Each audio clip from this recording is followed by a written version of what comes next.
Hello, everybody. Welcome to Late Night Football. Welcome to the Match Reaction Show. It's finished Brighton 2, Liverpool 1. And right at the end, Mitoma with an absolutely stunning finish. It looked like we were going to have a replay. And for large parts, it looked like a very evenly matched game. And you were like, what's going to separate? And then Mitoma comes up with an absolute beauty of a finish. Watch that finish again because it looks simple because he's quite close to goal, but actually he's actually juggled the ball and like he's taken not juggled, but he's like basically his first touch is so good. He just takes it away and it's a fantastic finish. Watch that again. It's a beautiful goal that Mitoma has scored. That guy's probably going to be a star in a couple of years' time. Absolutely brilliant goal. Brighton just looks so good. They look a team. They look like a team. I know it's probably unlikely that they will make the Champions League spots. They probably will be looking to make the Europa League spots. Maybe they could get the Champions League. I mean, there's still a possibility. All things considered, but they look like a good team. They look like a good team. Doesn't matter where they finish the season. They really look like a team, a really good team, a well-drilled unit.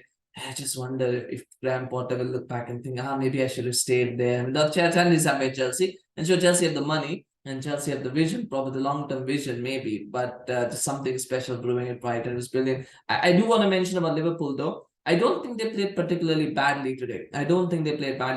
The problem for Liverpool is that everything now is a bit slower because their key players are a bit older. And what that does is with Liverpool's, breakneck speed and play heavy metal football or whatever that you want to call it, even that millisecond, that second of it's minor differences, but that minor difference allows the fluency to be lost and allows other teams to have a bit more of a chance, a bit more of a say. And with the high risk football that Liverpool have played throughout, under Klopp, that kind of millisecond, that little bit of difference, the little bit of a slowness, it makes a massive difference to how they play. And you can see it when they break, the fluency is in there. When they the pass to Salah from Salah to Nunez was actually going to be in. If Salah had made that pass to him, he couldn't because he was just a little bit slow. Salah didn't have a bad game either. I think it was average. The problem with it is that he's just not fast enough or he's just not as quick enough. And I don't mean just pace, right? Sometimes it's pace of thinking, it's quickness of thought, quickness of movement,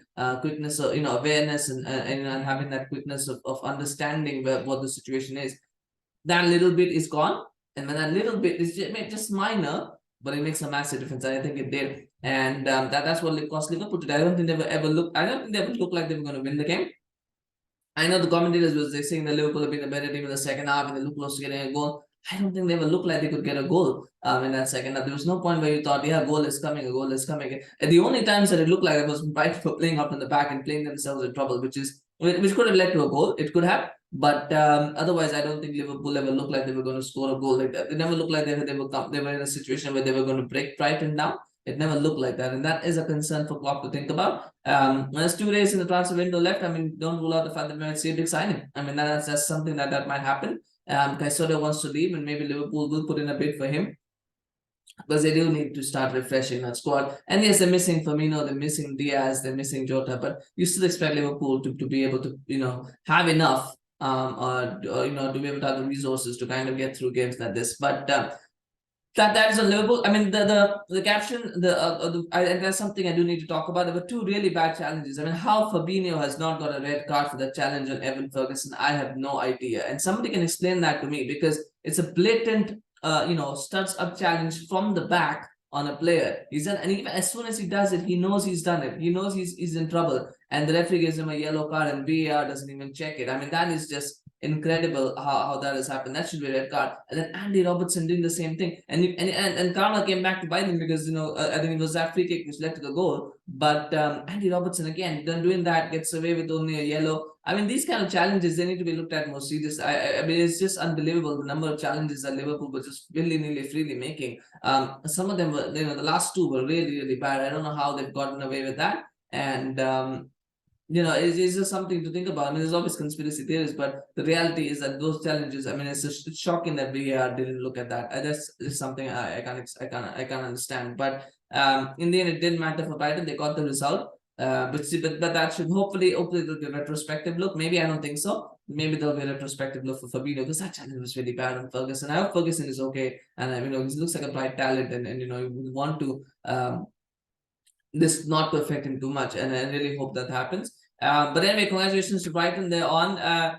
It's just a fantastic run, isn't it, for Brighton? We've got to talk about that as well. The fact that they've done so well this season, they've beaten Manchester United at Old Trafford, they beat Liverpool, pretty much hammered them, and now they've got this result, and they look really good. They look really good, and they look set for quite a nice run. I don't think any team will be wanting to play them in the next round, particularly away from home. I don't think they'll be wanting to play them. So, congratulations to Brighton, and for Liverpool, it's a bit of a back to the drawing board kind of scenario. And some fans might not be so disappointed. The fact is that Liverpool, they need now to kind of focus on the Champions League. They need to focus on the Premier League, and maybe less distraction is good, particularly for a squad that's hit with so many injuries. But you still expect better performances. I think it's the performances that are the problem. It's not the results. Sometimes you can play well and you can lose, but I don't think Liverpool are playing particularly well in their losses or their draws or whatever's happening. So that is something that they're doing to correct. Anyway, let me know your thoughts on the game. Of course, always happy to hear from you guys. Let me know what you think. Do you think I'm being too harsh saying LiVARpool? I don't know. Just let me know in the comments. And of course, let me know what do you think. Man of the match, I think that's going to be Lewis Dunk. For me, it's Lewis Dunk. I think he played a really good game. I know Mitoma got that really good goal, and some people might give it to him, but I thought Lewis Dunk was really good. He got that first goal as well.